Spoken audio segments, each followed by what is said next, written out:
Hello, and a very warm welcome to World Healthy Life Week 2022. My name is John Jackson, and I'm the acting chair of the Cardiovascular Research Trust, the Healthy Heart Charity. CVRT is the organization behind and hosting both World Healthy Life Week and the Art for the Heart Awards program, which we have launched just this year. The trust itself was established as far back as 1996. The World Healthy Life Week is an international event, now in its third year, taking place in the first week of November each year. The week is all about taking a holistic view of our health to promote a healthy life for all. We believe keeping our heart healthy is central to our overall good health.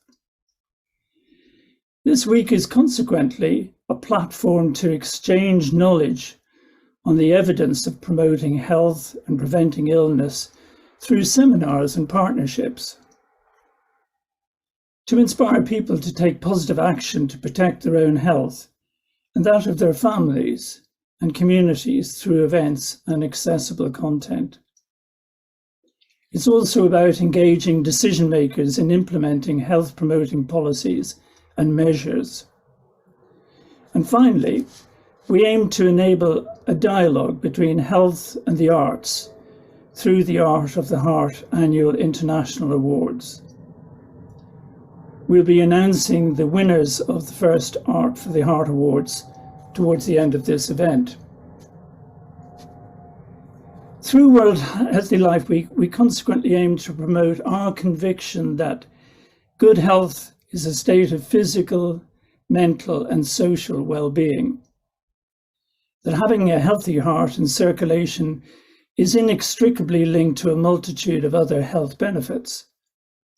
And that following a healthy lifestyle for a healthy heart benefits our entire body. It protects us from diabetes, from asthma, from joint pain, amongst others. It also reduces the risk of cancer. It boosts our mood and reduces stress. And very topically at the moment, it improves the chances of our recovery from COVID-19 disease and long COVID. I'm personally acutely aware of the need for this kind of information as somebody who developed atrial fibrillation in my mid-60s and who continues to suffer from it some years later. In my case, stenting was not possible and I underwent a triple bypass in 2017, which was followed by 2 subsequent ablation procedures. Despite all this medical intervention, the AFs continue from time to time and are only held in check by a carefully calibrated medication regime. However, I count myself lucky to have received good healthcare and good advice over the years. Another consolation, if I dare call it that, is that I believe I'm in good company nowadays, with over 1 million people currently suffering AF in the UK. I'll be handing over to Professor Albert Ferro shortly to lead today's event, Long COVID and Cardiovascular Disease. But before I do, I'd just like to say a few words about our founder, the late Professor Donald Singer, as he was the initiator and driving force behind both World Healthy Life Week and the Art for the Heart Awards program. Some of you will know that Donald died very suddenly on the 11th of June this year, and this came as a complete shock to everyone who knew him. It was a shock clearly for his family and friends and professional colleagues, but it was also a big shock for anyone involved with the Cardiovascular Research Trust, the charity that Donald had personally founded so many years ago. Since his death, I and my fellow trustees have been determined to maintain the trust in Donald's memory. A recent BMJ obituary for Donald described him as, and I quote, an organizer, an enthusiast, and an initiator who got things done.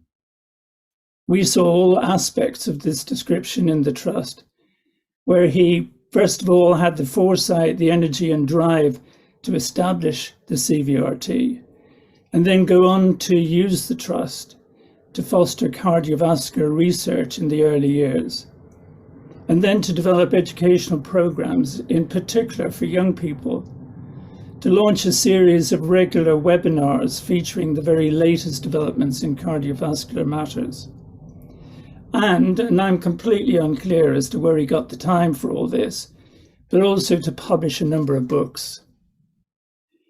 Donald was the complete polymath, and his interests extended way beyond the confines of his medical profession. He fully embraced the arts, and although not a poet himself, is credited with launching the International Hippocrates Prize for Poetry and Medicine with his friend Professor Michael Hulse.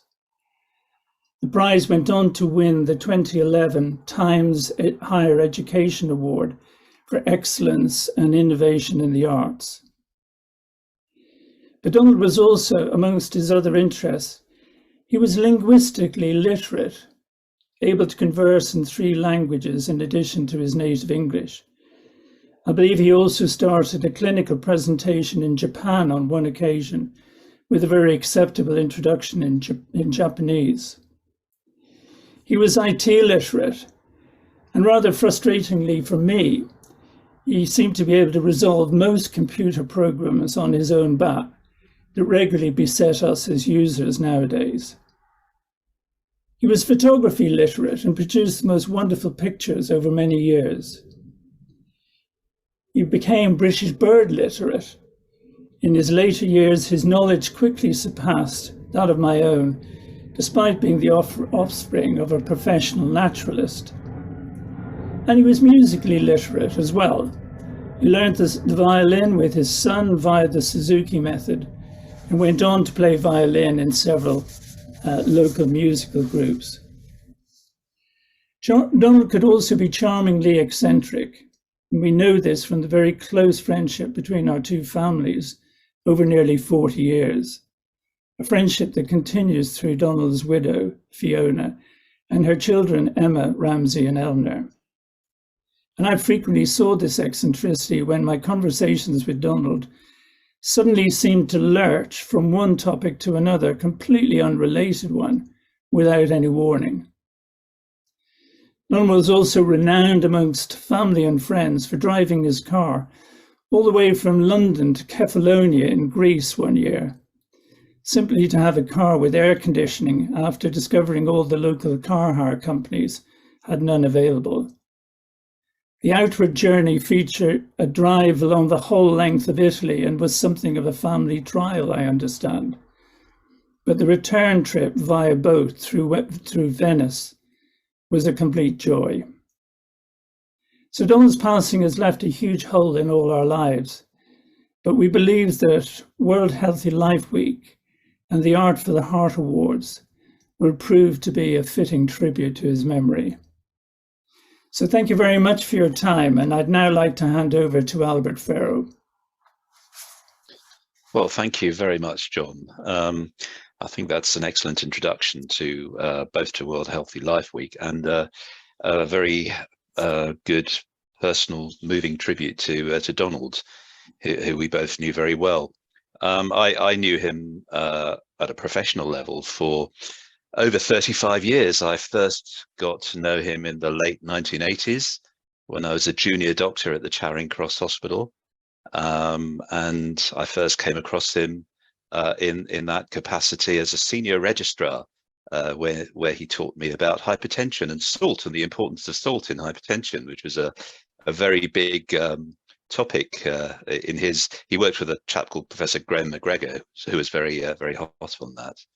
And then I've known Donald ever since then in various guises. He chaired the London Hypertension Society for many years, which I then took over from him. He was a very hard act to follow, I have to say. And then more lately, I've joined him on the Fellowship of Postgraduate Medicine, the FPM, which he's chaired for a number of years now, and I joined the board of that as well. And what struck me about Donald during all my dealings with him was how very professional, how very knowledgeable he was, and what a great colleague he was in so many ways. He was a very good sounding board for anything that you wanted to talk about, and also he was very dynamic as well. As you can see, quite apart from his day job, he took forwards the Cardiovascular Research Trust, laid on these seminars and other activities. You've heard about the Hippocrates Prize as well. And in other respects as well, he was very much a mover and a shaker, a doer, which I very much respected of him. So we all within the hypertension and the clinical pharmacology community, we all miss him very much. He was a very respected colleague, and it was a great shock to us as well that he passed away. But I think this World Healthy Life Week and the Art for the Heart Awards, which you've heard about from John, I think these are a very fitting tribute to him. And I think we're very much looking forward to the activities that we have laid on. So with that, I'm going to introduce today's webinar, which, as you heard, is on the subject of long COVID and cardiovascular disease. I think everyone will be aware how big a thing COVID-19 has been since 2020. It's impacted the world in a way that very few diseases have in the whole of history. And is very relevant, of course, to the cardiovascular system. We know that people with cardiovascular disease are more at risk of morbidity and mortality from COVID. And likewise, we also know that COVID can cause cardiovascular illness. And what today's webinar is very much going to focus on is the voice of lived experience, which is at the core of cardiovascular research and practice. And we're going to strongly showcase the value of patient activism. So to that end, we have two speakers, two very distinguished speakers who we're going to hear from. I'll introduce each of them in due course. We're going to ask each of them to talk for approximately 15 minutes or so. So that'll be a total of about 30 minutes, and we'll then have a question and answer session with the audience. Just on that subject, you can type in your questions at any time during the webinar. There's a Q&A button at the bottom of your screens, and if you just want to type in, press on that, type your question, then we'll take the questions at the end of the two presentations. Just a couple of other things I'd just like to highlight before we start with the talks. First of all, to highlight that there's a second webinar this coming Wednesday, which will be on mental health and cardiovascular health. And there'll be a link that will be shared on that in the chat. We'd also like you to stay until the end of this webinar, because after the talks and the Q&A session, we will have the Art of the Heart Awards, and they'll be announced by Donald's daughter, Emma. And the final thing I'd like to bring to your attention is that if you're on Twitter, we would love you to tweet about the webinar using the hashtag World Healthy Life. So please do tweet your thoughts about the webinar. Okay, so I think that's all from me. Apart from to thank all the members of the Trust for organising this webinar, and particular thanks to Antonis Koussoulis, who's done a lot of the organising and the technical aspects of this as well. So a very big thank you to Antonis. Okay, so I think we're going to kick off with the first talk, and I'm pleased to introduce Dr. Elisa Perego, and I'm glad she's managed to join, because I think she had some technical issues joining, but I do see that Elisa is now with us. So welcome, Elisa. Now, she is an honorary research fellow at UCL, also the Long COVID's Kids Champion and inspirer of the Long COVID movement. Now, just to a few words about her. She was, so she's from Italy, And during the first COVID wave, she was in Lombardy, which, as we know, was very hard hit by COVID. And since that time, Elisa has contributed to many research, advocacy, and science communication projects about COVID and long COVID. And she's written some of the first publications in the world on long COVID. And indeed, I believe she is the one who actually coined the term long COVID. So well done to you, Elisa. We're very much looking forward to hearing from you.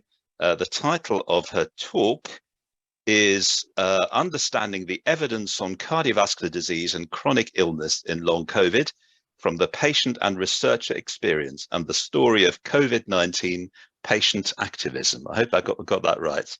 Thank you, Elisa. I shall hand over to you. Thank you very much, everyone, for inviting me to present today. Thank you very much to the Trust, and thank you very much to the audience for being here today with me. And I want to thank also everyone, basically, everyone who is listening, everyone who supported me in my journey. And it is a great honor for me to present and to represent today the long COVID patient community in this occasion. And is it my PowerPoint visible? Or, it's not visible at the moment, Elisa. Okay, I will. Oh, yes, it is now. It is now. It is. Sorry. My apologies, because I think I had a lot of problems today with the internet, and basically, sorry. My apologies.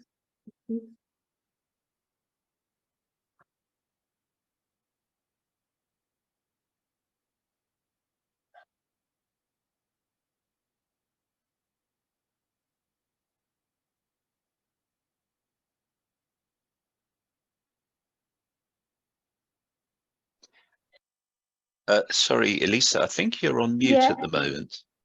No, I think I'm okay. here, but Okay. I can't see my PowerPoint, okay?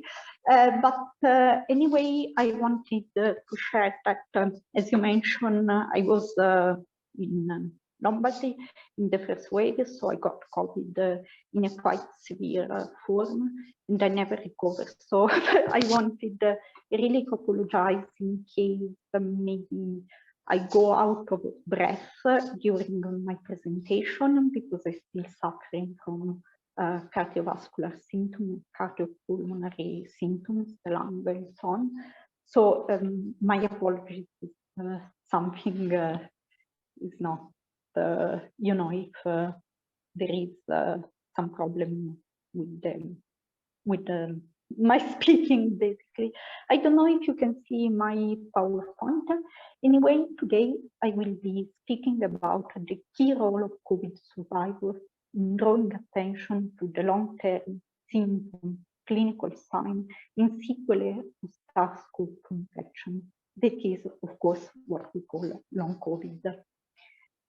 And COVID and relevant sequelae can basically affect all organs and body system in the human body, like the brain, the kidney, the liver, the skin, the immune system, and of course, as we know, the cardiovascular system, namely basically the heart and the blood vessels.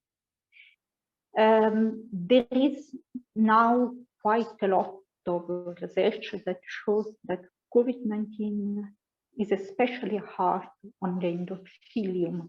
What is the endothelium? The thin layer of cells that line blood vessels and cavities in the body, such as the heart. And it plays a key role in clotting, the functioning of blood vessels, and the immune response. So basically, a damage to the endothelium is quite dangerous. This is not just in COVID, but it is, as research shows, a key problem in acute and long COVID. Given obviously the focus of the seminar, I will focus on cardiovascular disease in COVID, and I will focus on the key role that people living with the condition had growing attention to cardiovascular disease after SARS-CoV-2 infection. This is basically in 2020 and early 2021. So basically the first wave, the first phase of the long COVID advocacy movement. So let's go back to early 2020. You might remember, as it was, COVID was often described, in the press by policymakers, but even by some medical professionals, as a short, mild, mainly respiratory illness in most people. And this was especially the case with the young and the healthy.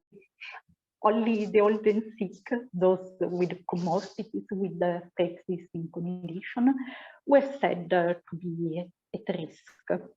And the recovery timeline from COVID at the time, even in official guidelines sometimes, was said to be 2 weeks for mild cases, 6 weeks for severe cases. As we know now, obviously, unfortunately, this was not correct. This was not the case. And across 2020, acute COVID was increasingly characterized as a multi-system disease with a strong cardiovascular component. And COVID survivors in the first wave contributed in a key way to revising the early wrong view of COVID, which was often presented in the press by policymakers, some policymakers, of course, not everyone, but it was often the case. And people who survived the first wave of COVID-19 drew attention to the fact that COVID wasn't short. Actually, it was a prolonged severe disease, even in those who were said to be at low risk. And this is the most basic, the reason why we have long COVID. COVID is not short. COVID was long, especially, of course, before vaccination. And long COVID has been said to be the first disease identified, named, defined by patients finding one others in social and other media. This is something many don't know. Long COVID is a term and is a concept which has been created within the patient community. So it was not a Nobel Prize winner who created the term COVID. It was not a big professor at university. Many of the ideas we have now long COVID, and which has been proven by a huge amount of biomedical research, emerged in the first wave in 2020 and 2021 in the patient community. The first research on long COVID was done by patients.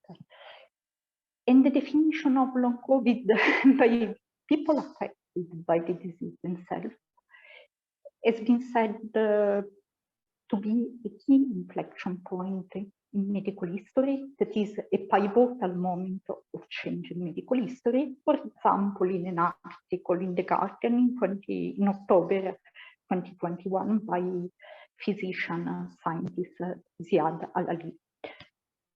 And so in this presentation, basically, after this introduction of the problem, I will present a timeline of events in patient-led discoveries for cardiovascular health. I want to underline that this is not the history of long COVID as a whole. It's not the history of the advocacy movement as a whole. This is just a short list of events because this is a short presentation. It is just to give you an idea. And please, to the public, to everyone listening, always consider that many people living with long COVID have contributed to define the disease and to bring this condition into the spotlight. Sometimes something very little like a tweet, a Twitter thread, a blog, and so on. So basically, let's go back to March 2020. The first, I'm focusing, of course, on the West. We don't know that much about China at the time. So basically, I'm focusing on the early red zone, like Italy, you know, New York, the UK, Spain, and so on. In these countries, in these regions, yearly first-hand reports of a prolonged illness and of a COVID, which was not mild, even in those who were not in the hospital, started to emerge on social media, such as Twitter and others. As regards Twitter, early hashtags, which were quite influential and under which people affected by this disease were sharing symptoms and clinical signs, are well, my COVID diary, or my COVID, COVID-19 symptoms, and so on. A very important thread, for example, starting on 25th of March 2020, was by university lecturer, researcher Rachel Pope in the UK, which detail a very long course of illness, a very detailed naturalist history of COVID, not a mild and short disease. And this thread, which was very long and attracted a lot of attention, mentioned cardiovascular issues and cardiovascular symptoms too. And we have to remember that at this time, many medical professionals and policymakers were not speaking of cardiovascular issues in patients who were not hospitalized, and especially in people like young people and middle-aged people who were supposed to not to be really at risk of COVID. We know, of course, it was not exactly correct. Let's jump back to April 2020. These first-hand reports on social and other media intensified.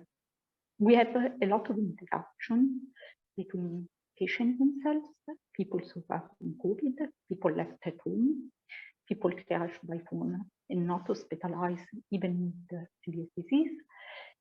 And we have, you know, engagement with the press, creation of a Twitter thread, and tweets, blogs, and so on.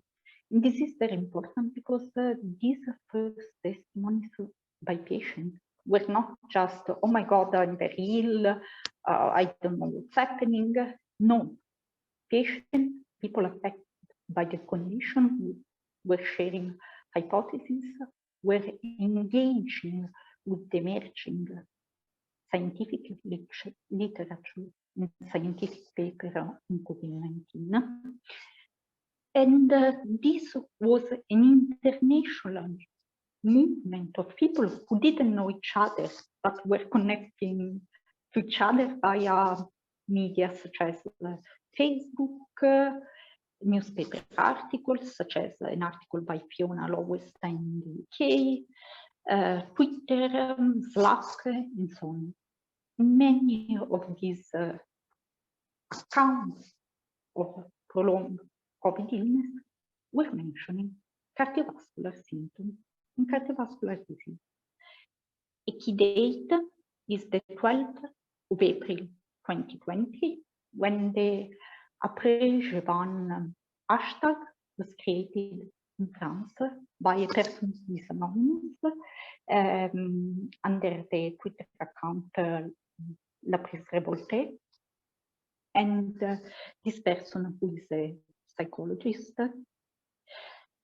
basically, I don't know if you can see my my slide, but she shared on Twitter a poll, a survey, in which people could share their symptoms, and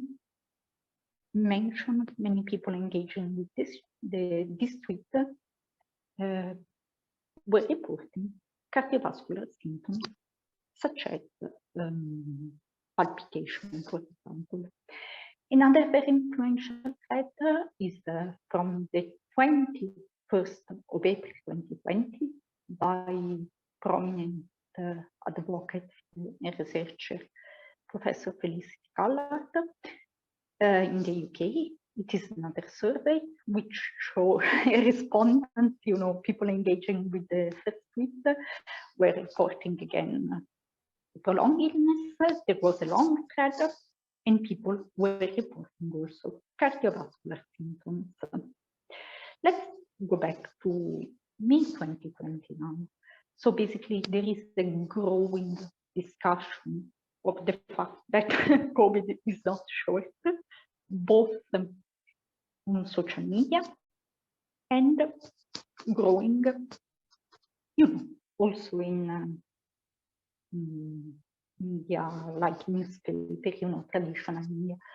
We can say patient-led support groups are being created, some existing also before, and these are like in the UK, what is now long COVID support in France, après Jeban, long COVID SOS, there is a lot going on. Another key date I want to underline to you, it's a date of May. Felicity Callard, the professor I mentioned before, published a piece, very mild COVID on somatosphere, in which she speaks of a prolonged illness, describes COVID not mild, and notes early reports of strokes and cardiac events, young people who are starting to be reported also on the press. On the 11th of May, another key date, the group of patients in the body politics support group in the UK, those called late patient-led collaborative for long COVID, published a survey in which respondents report again a lot of symptoms, prolonged illness, also cardiovascular symptoms such as tachycardia. On the 20th of May, I tweet for the first time the hashtag long COVID, and this is a bit personal, but one of the reasons I did it, you can find more on, I did an interview about this. It's because I suffered an event which might have been a thrombotic event, and in which my oxygen saturation, which was going back to 99%, like I think in April, I was in month 3 of disease now, was starting to drop again. And so this event, which I had the opportunity to discuss with an healthcare professional, showed me clearly that COVID was not acute disease plus a long recovery, but a prolonged disease with ups and downs. It is long. This is why long COVID, one of the reasons is June, July 2020, long COVID and the other similar term, long haulers by Amy Watson in the US, goes viral in this terminology created by patients to the press, to research, and to policymaking. Policymakers start to speak about long COVID, but sometimes also speaking of fatigue, not really giving a very accurate description of the disease. And we have in this period also an intensification of patient-led reports, discussions, reports. of a medical test which reports cardiovascular disease and cardiovascular symptoms in clinical signs. So not just some mild fatigue, some mild, we have the description of a disease which is prolonged and severe. And this is collective knowledge building, which often happen on Twitter and in support groups, but also in publication by the patient community.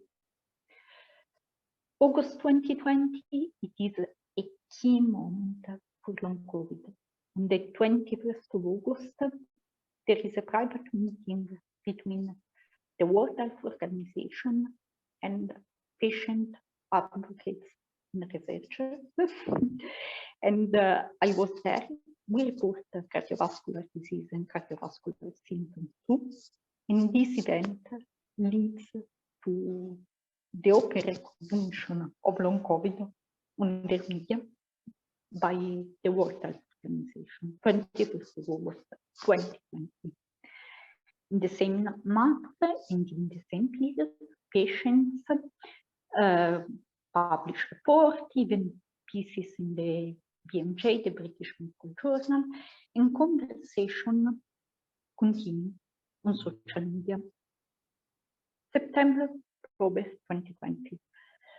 A few publications came out, some written by myself, like how and why patient made long COVID with Felicity Callard, with details the history of long COVID. And we mentioned again the fact that COVID is increasingly described as an endothelium and multi-system disease with a strong cardiovascular component. Why the patient-made term long COVID is needed, in other publication by myself and others, we write mild manifestation in the prodromal stage, that is the first few days of disease, when you have maybe mild flu-like symptoms. So mild early manifestation can progress to severe disease in severe, including cardiovascular, thrombotic, neurological manifestation. And people continue to report on social media, even, hypoxia, pericarditis, myocarditis, all this kind of phenomena linked to cardiovascular health. So we are not talking just of symptoms, but we were sharing also clinical signs, objective measurement obtained, for example, from the hospital or through contact with the researchers and so on.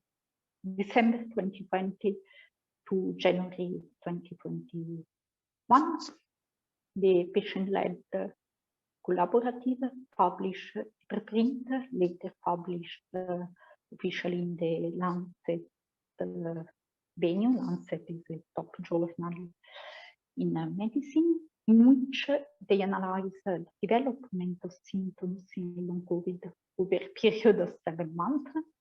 Again, we have reported cardiovascular symptoms by a team of patients, people living with long COVID. A little bit of personal history. In January 2021, I suffered a very severe cardiopulmonary event, possibly pulmonary embolism. I don't want to talk very much about myself, but the hospital analysis, which I could do just a few days later, because there was a collapse in the second wave in Italy, shows abnormal cardiac and thrombotic markers.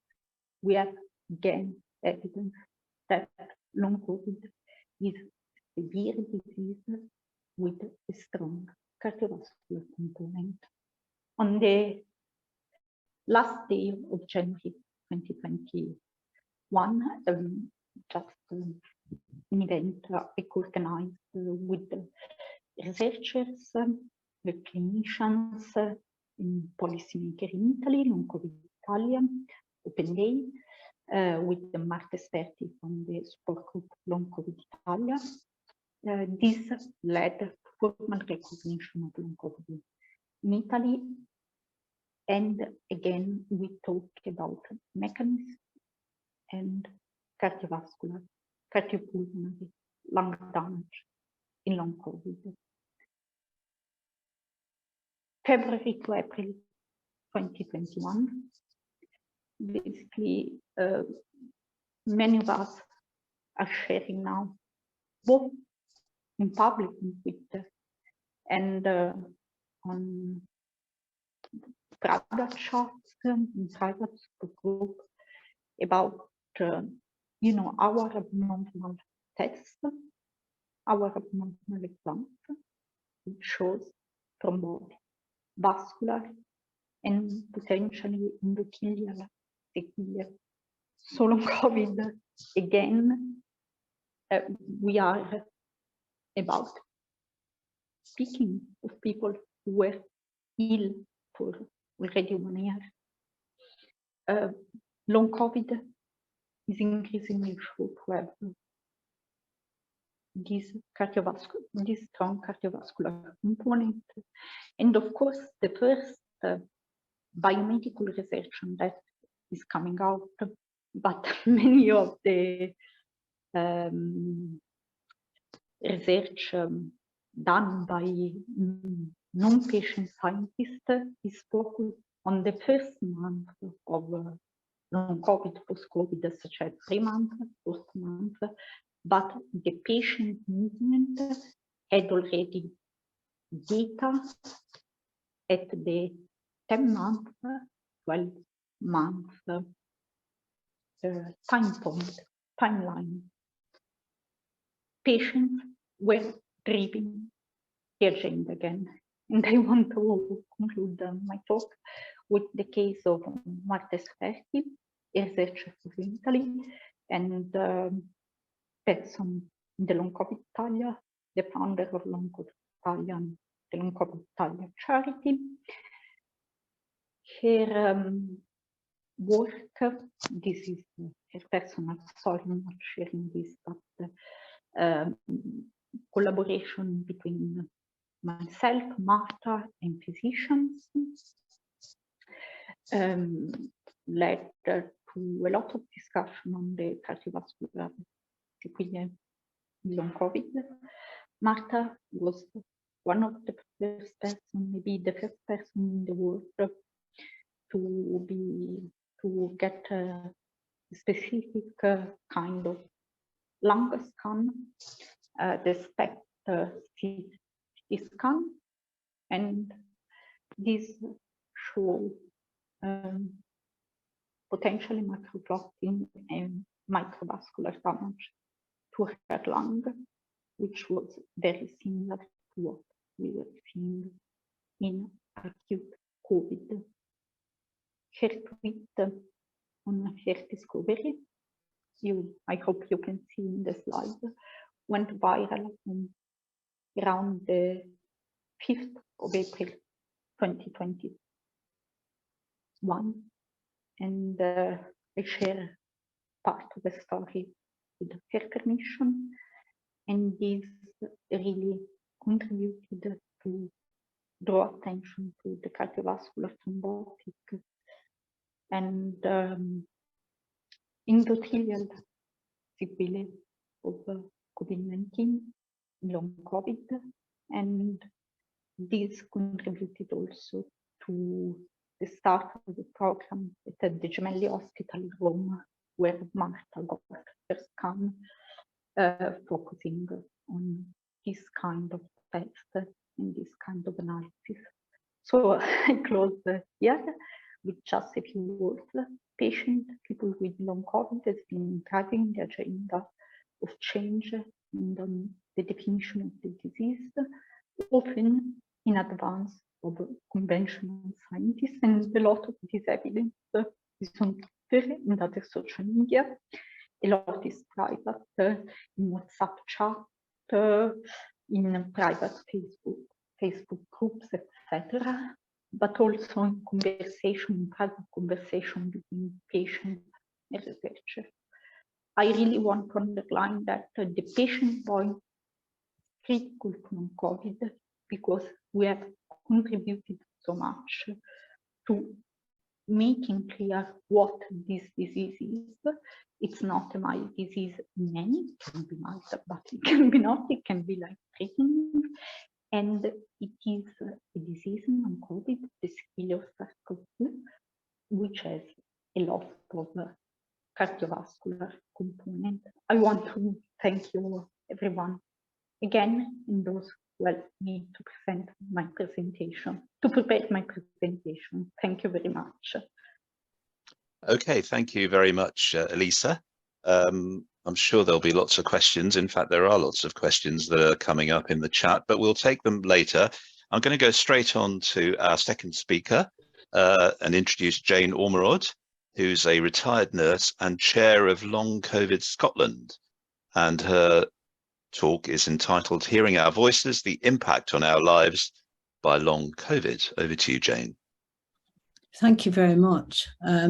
I just wanted to start off by saying in the introduction, you spoke about distinguished speakers. I've never been called that before, so that's very nice.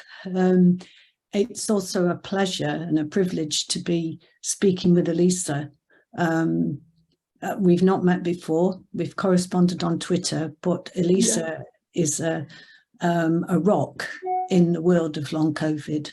And so much of her work continues to drive the way we go forward. So it's a privilege to be in the same ether as her. So thank you very much.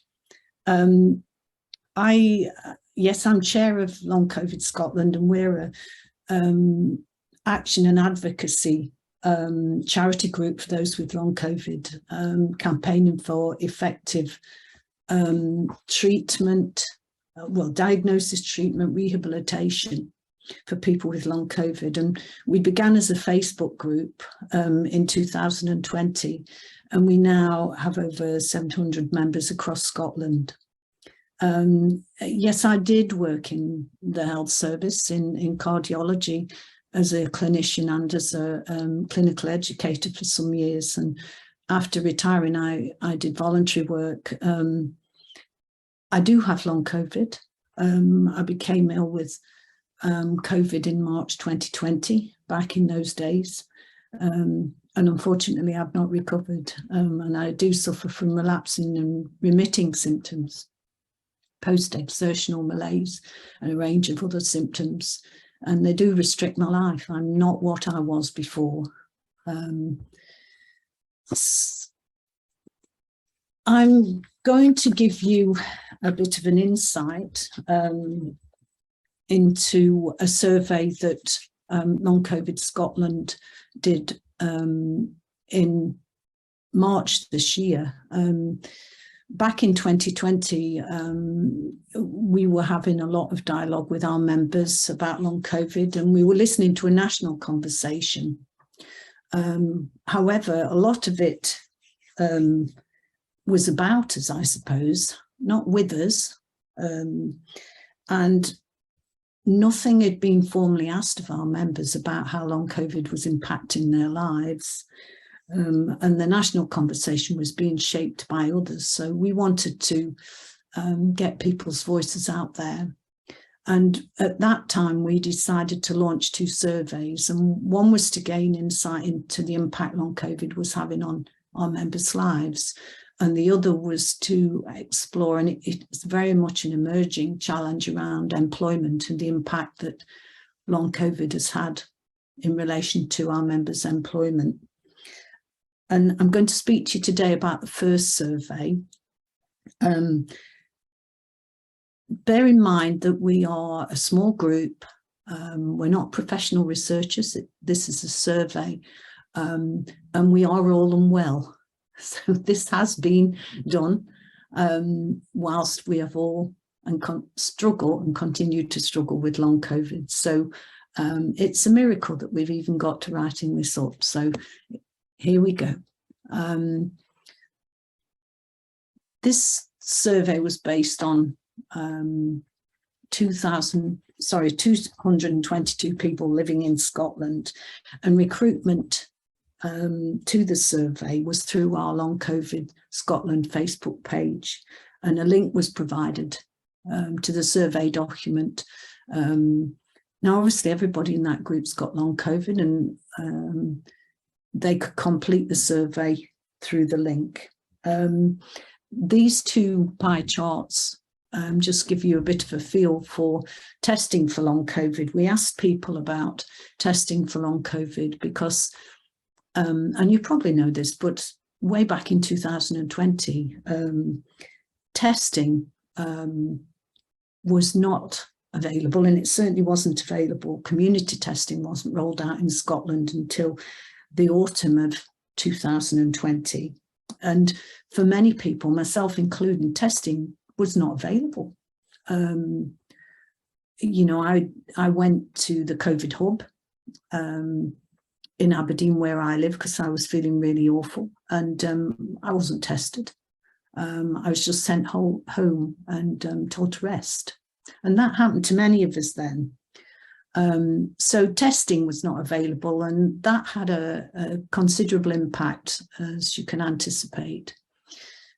Elisa spoke about I suppose the misnomer that most people who got COVID in those days had an underlying health condition, i.e. the old and the sick.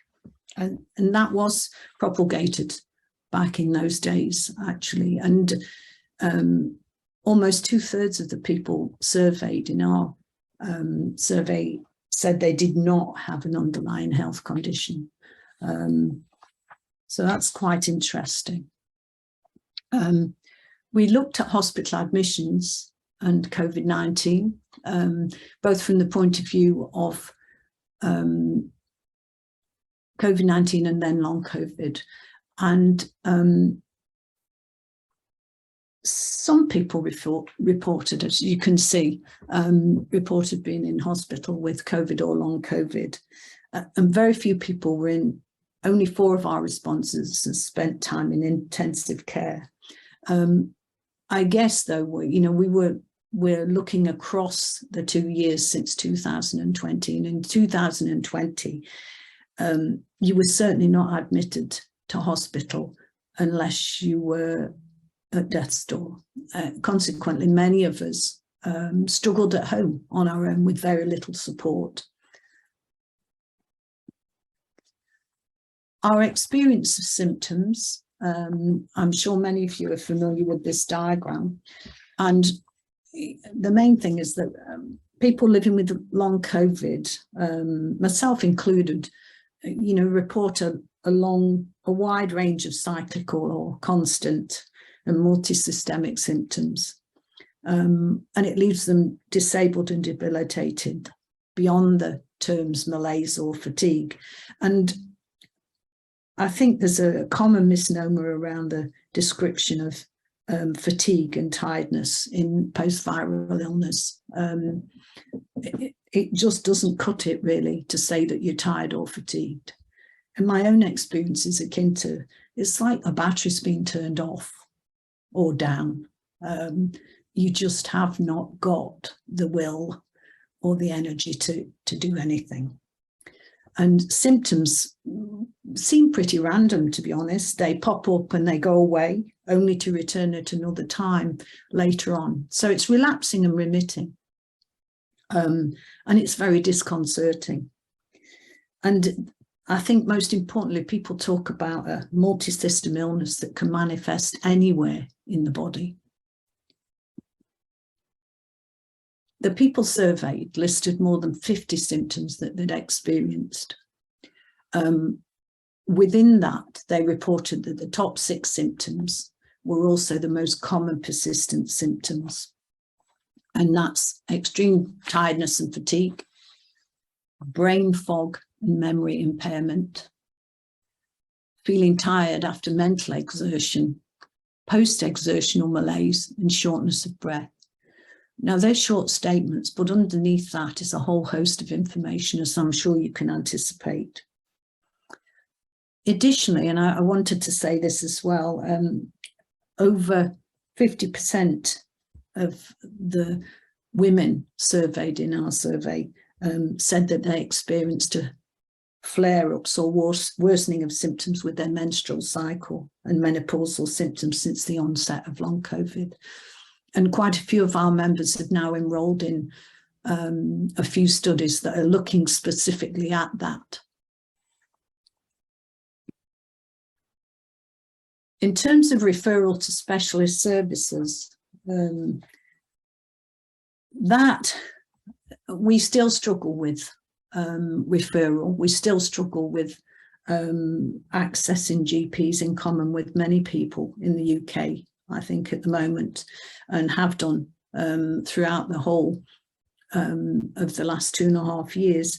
I think in the beginning, in 2020, many of our members described being ignored or disbelieved, certainly not being taken seriously by their GP in terms of having COVID, because many of us hadn't been tested. And people didn't have a positive test, so therefore they couldn't get a diagnosis. Now that still exists to some extent. We looked at people being referred to specialist services, and over half of the people hadn't been referred on to any specialist COVID service by their GP. Also, that 22% of respondents had organised tests or investigations through private healthcare, and that's myself as well. I'm included in that proportion of people, because people have got incredibly frustrated about not being able to get beyond, not being able to see their GP, or not be able to get beyond their GP, and struggling with persistent symptoms that have no explanation. So they go to, if they can afford it, go through private healthcare, even though they don't have insurance. And, you know, it's a considerable amount of people if you think that only 11% of the UK population have some kind of health insurance.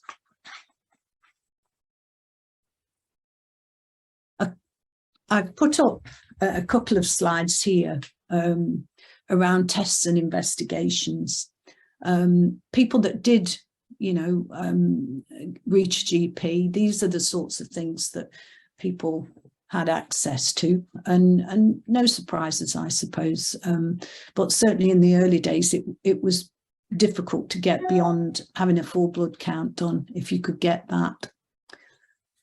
And for people who did get through to specialist services, and indeed through their GP, these are the sorts of things that people did have access to or didn't have access to in terms of functional tests.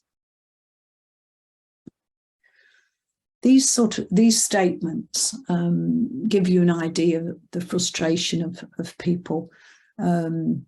And I'll read these out. It's important that GPs and medical practitioners are very aware of long COVID in all its varieties of presentation and effects on organs, and the basic tests do not show up its existence, but it is a very real physical response to having had the virus. It may be invisible in some tests, but it is there. No one wants to prolong illness. Care is not very joined up, being put to various consultants. GPs can only refer on, and there's not a lot they know specifically about long COVID. Care pathways should be better defined. There's a lack of referral pathways in the healthcare system. My GP tried to refer me to cardiology, respiratory and infectious diseases, but those referrals were refused because I was a non-hospitalised long COVID. I feel let down and forgotten. This slide gives you additional information really about people's perceptions of recovery and whether they feel their symptoms are improving over time or gradually worsening over time. And 31% of people said their symptoms had improved. 22% said their symptoms were gradually worse. And people described symptoms as cyclical, with new symptoms appearing months into the long COVID diagnosis and others sometimes temporarily disappearing. I think underneath this second, do you feel your symptoms are gradually worsening over time? And, you know, we have 51% of people who say they're not worsening, but they're still there. And I think it's getting under the detail of what that actually means for people.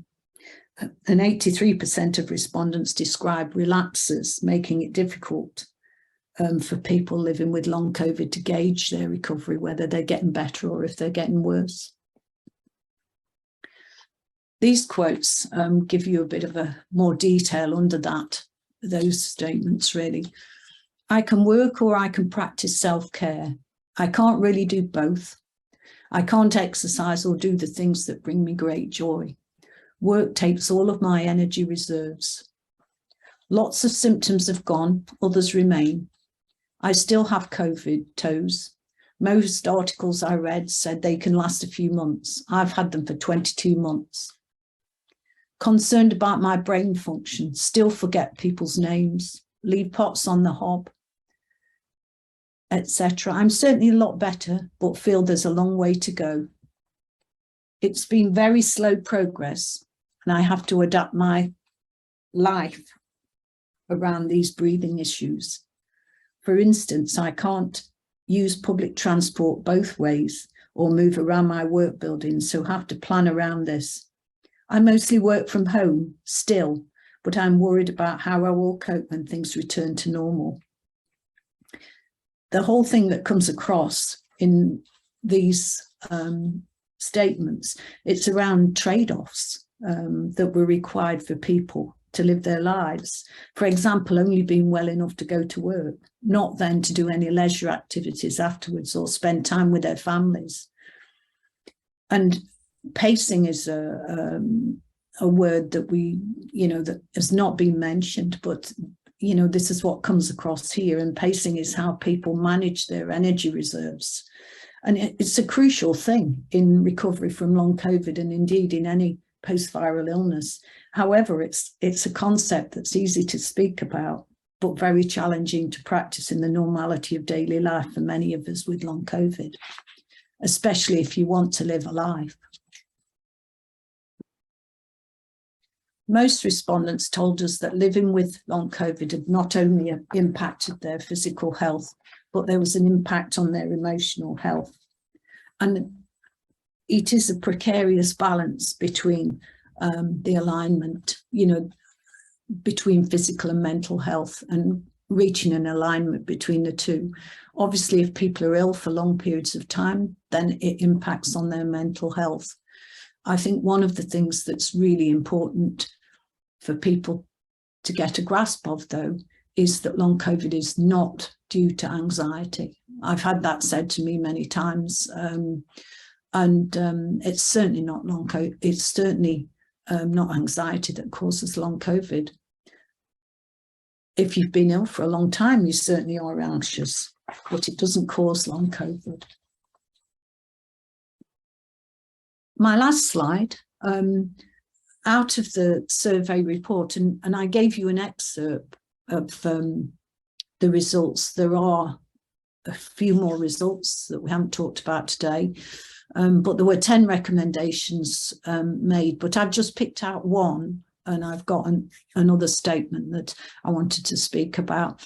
And for us in Scotland, it's different in Scotland to England. There are some long COVID clinics in England. It's not perfect, I know, but you're further ahead than we are in Scotland. And we need patient-informed services across Scotland, including long COVID specific clinics and services with clear pathways for treatment and support. And that includes paediatric long COVID services. I've not talked about children today. I'm talking about predominantly adults, but children get long COVID as well. And we don't have access to those sorts of services at the moment in Scotland, not in a comprehensive way. Lastly, I think this statement, and it's based around a very useful guideline that I became aware of recently. And it's written by medics who have long COVID. Some of you may have seen it. And they are speaking very much around holistic care being required to address the complexity of long COVID. And I think the challenges around that are considerable. And clinicians should take care not to attribute every symptom to long COVID. Just because people have long COVID and they go to the GP with a symptom, it might be a new symptom, it doesn't mean it's attributable to long COVID. Effective diagnosis is required, assessment and diagnosis, and then effective management. And this particular article, it's called Drawing on Expert Opinion to Optimise Care for Long COVID. It's very useful for anybody who, I think particularly GPs and healthcare professionals that work in GP practice need access to this type of article. Now, I know there's a range of articles and literature available, but in our experience, often it's not read, or if it's read, it's not assimilated. Thank you very much for your time today. Well, thank you very much, Jane. And thank you both to both speakers. A lot of thought-provoking information there, and some very powerful statements about the impact of long COVID at a personal and a population level as well. So there are quite a few questions in the chat, and I will read out some of them. There's a couple of questions here from Paul Trainer, which are sort of mechanistic, I guess. Paul Trainer talks about mitochondria, which provide cellular energy, the site of biosynthetic pathways, and they're vulnerable to a vast array of damage. What are the panel's thoughts on fish and Mediterranean diets? And then there's a second question, kind of linked to that, about long COVID, post-viral chronic fatigue and affective symptoms are associated with oxidative damage, lowered antioxidant defenses and inflammation. What are the panel's thoughts on this about microclots and treating endothelial dysfunction? So I might take all of those as a little bundle. So we're talking here about diet, the role of endothelial dysfunction, microclots, and whether oxidative damage and antioxidants might be useful here. So I'll throw that open. Does anyone want to take that one?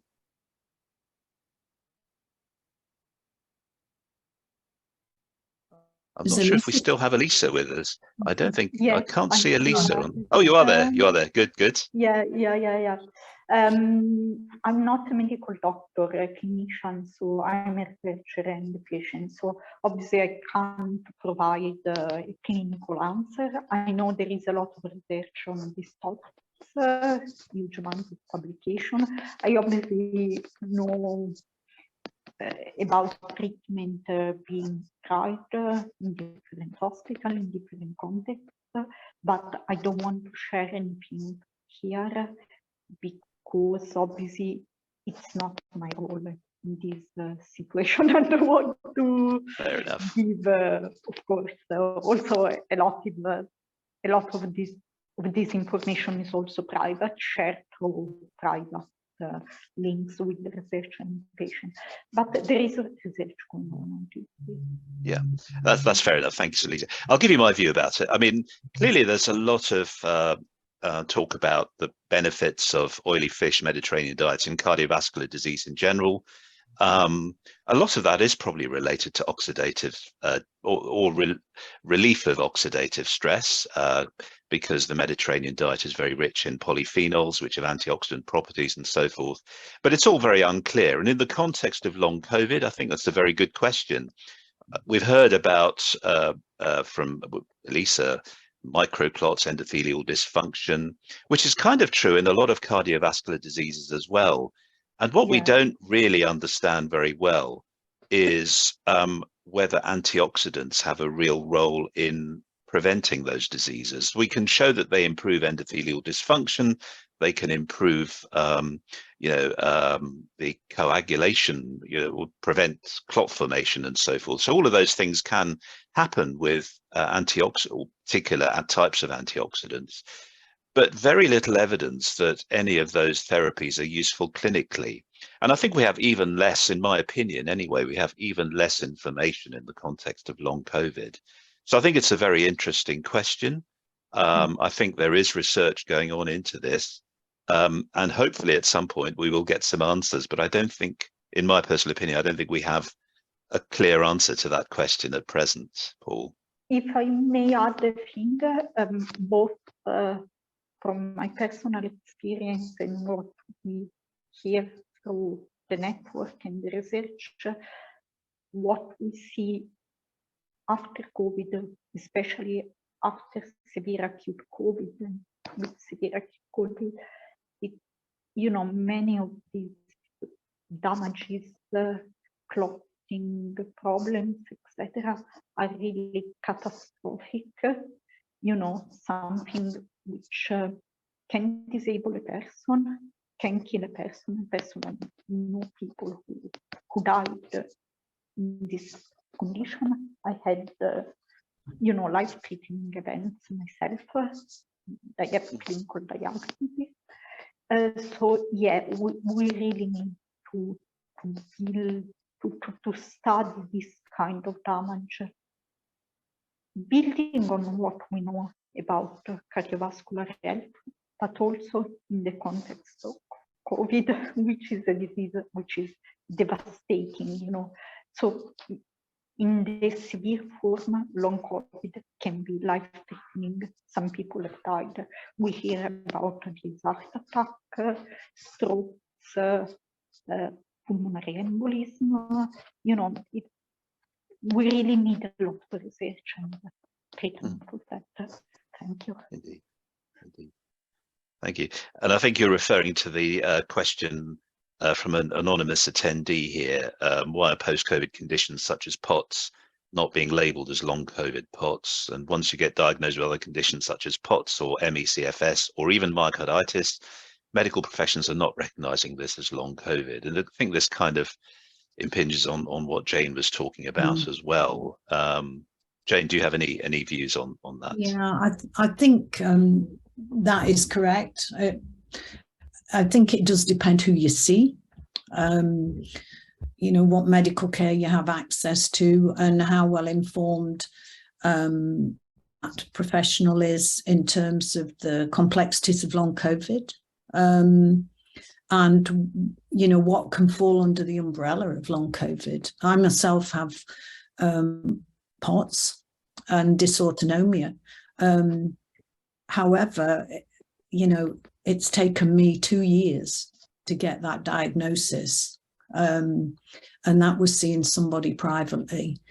So I think it's challenging, but the more people read about some of the guidance that's out there, there's some very useful information on the POTS UK website, and Dysautonomia International as well, and some really good articles that link it all together. Hypermobility is another area as well that seems to, people with hypermobility seem to,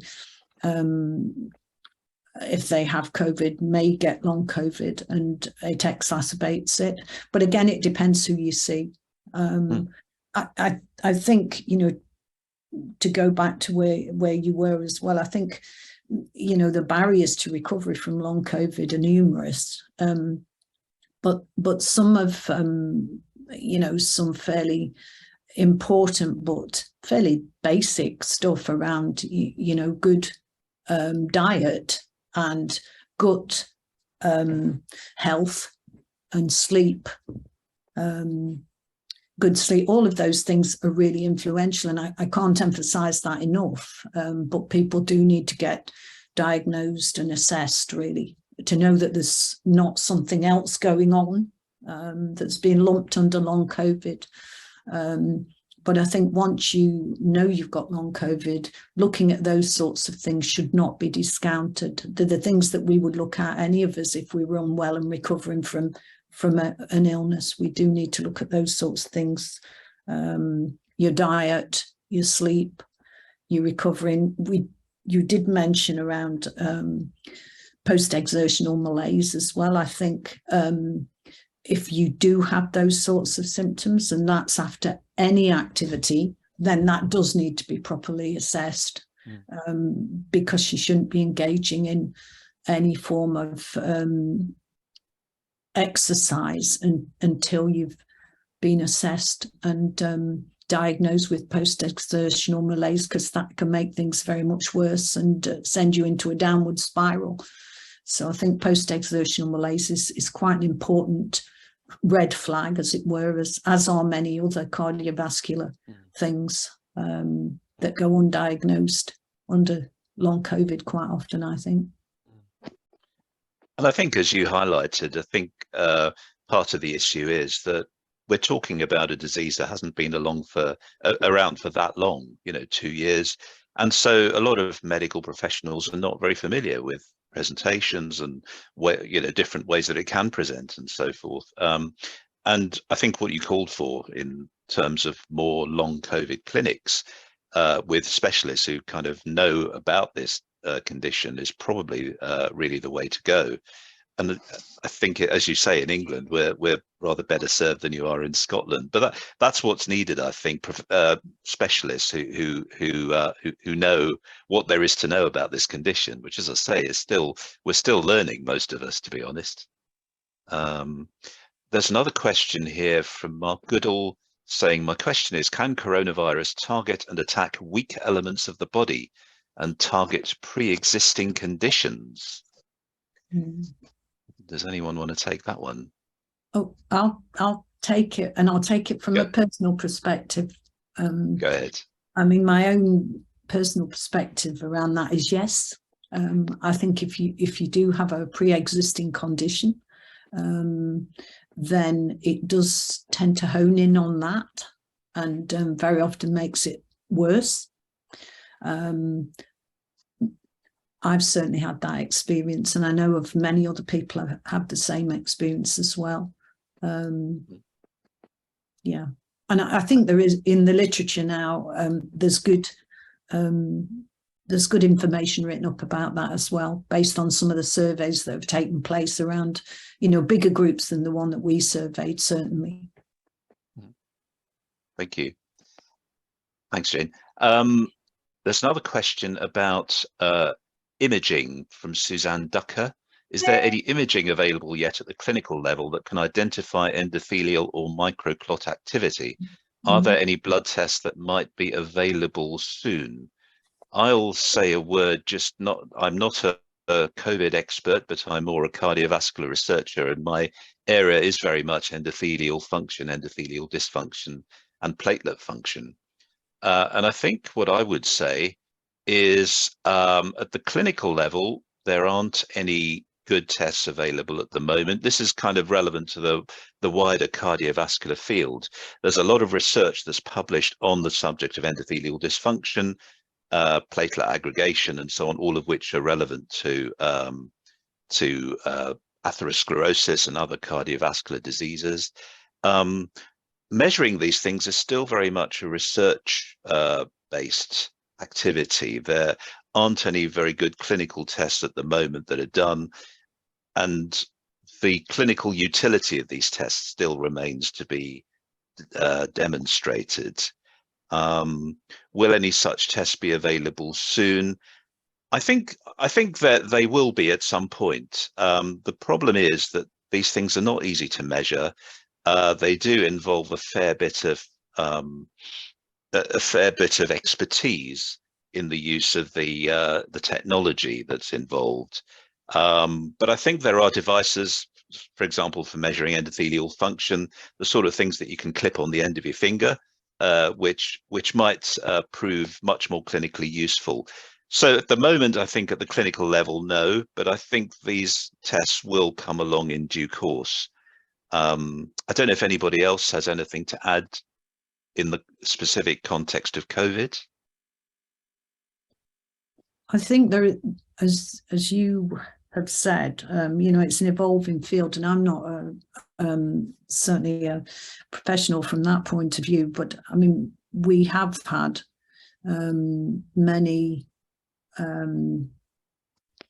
Well, we've had people from the UK go to Germany, to have testing and undergo apheresis. And also, there's work underway, I suppose, in the UK to look at testing as well. I know that certainly in a PPI representative on early stages of a study that's going to be looking at some of that stuff as well. So it's early days, I suppose, but I suppose people with long COVID would like it to all happen a bit quicker. That's one of the problems I think that we face with most of the research, really, the clinical research. Mm. And I think that's the problem, isn't it? That a lot one of the problems with long COVID is there isn't a diagnostic test or an easily applicable diagnostic test at the moment, which is what makes it so difficult for doctors to sort of know what to do with it, really.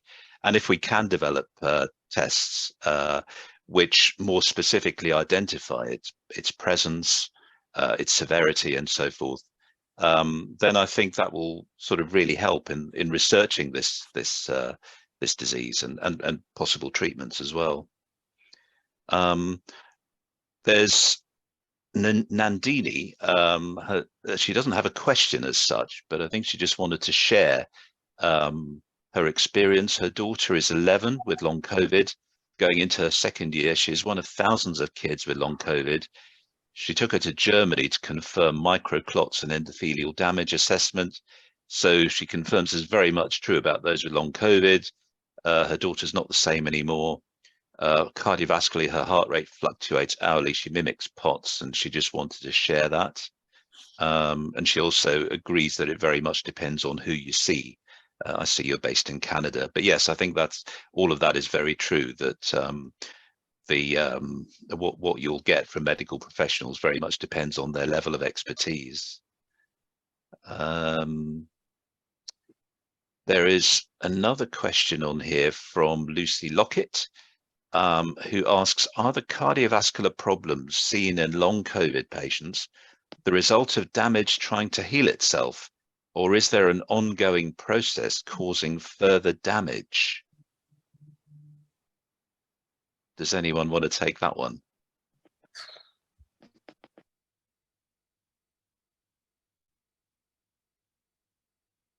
I personally think there is. Sorry, Lisa, could you just say that again? Can you hear me? Yes. Yes, I think I speak as a researcher and as a patient, Yes. not as a medical doctor, again, I repeat. Yes. But I think, we have to consider the fact that there is maybe potentially ongoing damage, and there are studies that show that,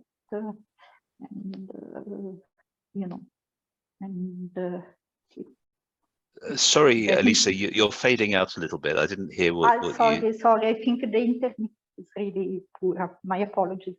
I think okay. this is something which we really need to focus on, because in my case, for example, I had even simple tests such as oxygen saturation measure with the pulse oximeter. Yeah. It was going up and down to life-threatening levels. So there is something going on, I believe, and even some of my tests, like basic cardiovascular tests, show we're going worse and worse in time. So in my opinion, we really need to take all this. I could speak more about the specific studies, specific research. I don't want to, because don't want to take too much time. I don't want to maybe underline one research group rather than another one, but this is a key question. It is very much something we have to tackle. If there is ongoing damage, we have to stop it. This is critical because people are dying. And I think that's right. I think that we still don't really have a good understanding of what's going on here. So is it an ongoing, inflammatory process, something like that? I think we just don't know at the moment. And I think it comes back to if we can identify the underlying cause and have some good diagnostic tests, then we might be better able to answer these sorts of questions. I think our time is nearly up, actually, and I think we've gone through most of the questions that are online. I think before we close, I'll just sort of ask both of our speakers if there's anything else you wanted to add before we close. We just have about 5 minutes left. First of all, Jane, is there anything else you wanted to say before we close? No, just thank you for the opportunity to speak, and hopefully it's been helpful for people to know a little bit more about long COVID and what it's like to live with it. Okay, brilliant. Thank you. And Elisa, anything finally from you? I just want to thank you, everyone, and ask for more research and more trials and more awareness of long COVID by the community, the medical community, and research community. Thank you very much for the opportunity to be here. Thank you, Elisa. And thank you to both of our speakers for sharing your experiences today. It's been very informative and helpful. I'm going to close this webinar, and thank you to all of the participants for your questions and for attending and listening. I hope you found it useful. And so in closing, I'm going to hand back now to John, who's going to introduce the Art of the Heart Awards. Over to you, John. Thank you very much, Albert. We have a bit of a glitch in proceedings here, folks, in that our special guest, Emma Thompson, is not yet with us. So I think if the slides to support Emma's presentation is available, I'm prepared to do a bit of a voiceover on those slides and just announce the winners. So thank you very much. The Art of the Hearts Award is an international competition specifically for artistic works which illustrate matters of health. And that's health and illness related to the heart or circulation. Our aim in launching this competition has been to raise awareness amongst the public, health professionals and policymakers about matters of heart and circulation health and its illness and treatment and prevention through the use of the visual arts. We believe art is a powerful tool that can bring our attention to important issues and our influence of our ability to perceive these issues in different ways. Important to note that the inspiration for this awards program was our late founder, Professor Donald Singer.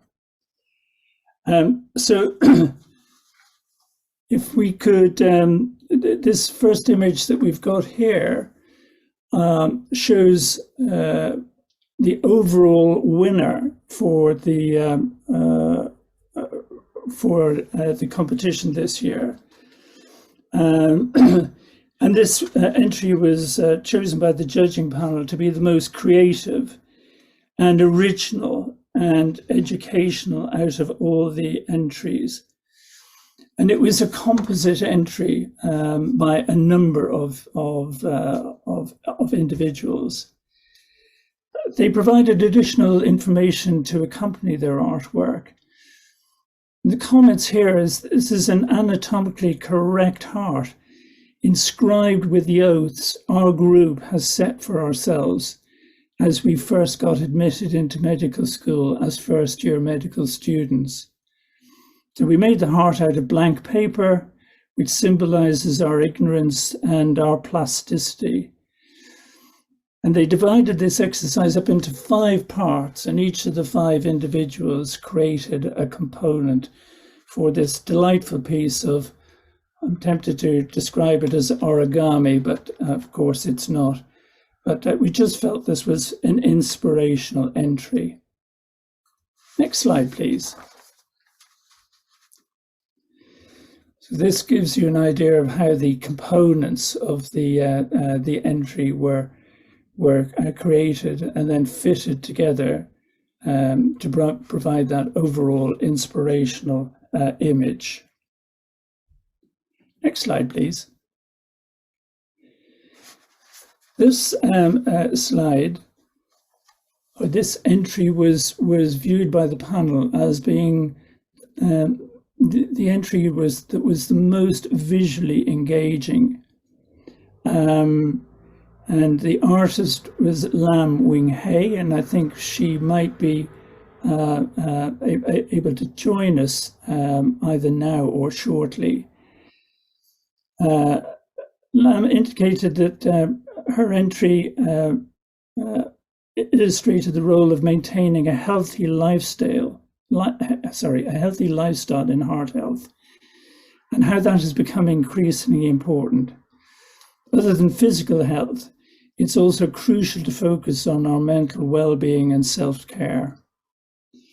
And with the balance of physical and mental well-being, the concept here is that our hearts can bloom with splendidly uniqueness.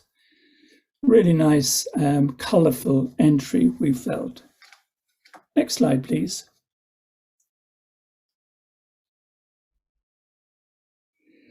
So this may be a little bit difficult to make out on your screens, but it's a particularly powerful bit of imagery. And this slide was seen by the judging panel as having the highest educational value. The artist's name was Feng Wan Yi, and this entry sought to bring together the links between cardiovascular disease and depression as a form of vicious cycle. Patients with the disease could be constantly fearing that they might die at any time, causing the rise of depression and anxiety. While depression in turn may have indirect effects on heart diseases. If you look at this image close up, you'll see that the brain is virtually on fire, while the heart in the bottom right-hand part of the image is almost mirroring that with a redness and almost a sense of swelling. A really nice piece of artwork.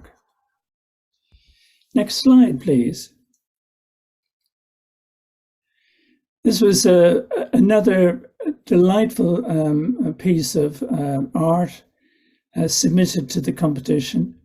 And although unsuccessful in terms of awards, the judging panel appreciated the artistic talent and concept behind this piece. The artist was Wang Mei Hua, and this pair of finger hearts is a token of appreciation of all the cardiovascular surgeons and cardiologists out there who have helped numerous patients with the power of their hands. Really nice concept. And then our last slide, if I may. This is the last entry we're going to show here this evening. This slide displays a piece of art that was submitted. The artist was Yan Ying Esther Chu.